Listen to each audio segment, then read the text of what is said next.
humanga naman ako sa kasagutan ni VP Sara. No? Alam mo naman po pwedeng maging very petty rin at very, alam mo na, maanghang din ang kanyang kasagutan. Pero talagang tinaguyod niya yung kanyang posisyon bilang halal na Vice Presidente. At kung ako'y isusuma total ang kanyang mensahe kay First Lady Liza Araneta Marcos, ang sinabi ni VP Sara ay, hayaan mo na kaming may binigyan ng mandato ng taong bayan na mag-usap dahil importante na makausap na. At meanwhile, napakadami ang problema ng bayan, nandyan ang inflation, nandyan ang kakulang ng tubig at ng kuryente.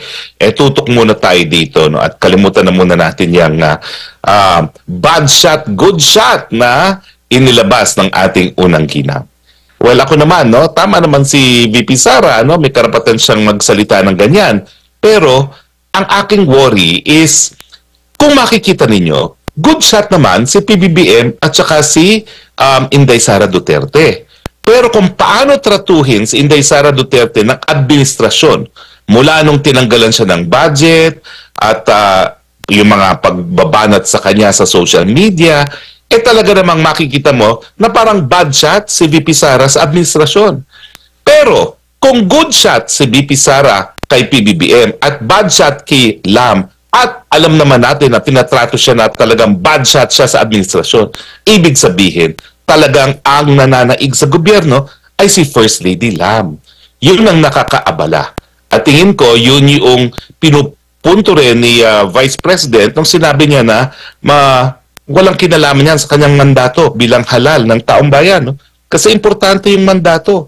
Alam mo, pag ikaw may mandato, hindi ka na lang tumatayo bilang iyong personalidad na sarili, no? Kung hindi, ikaw ay halal ng taong bayan, no?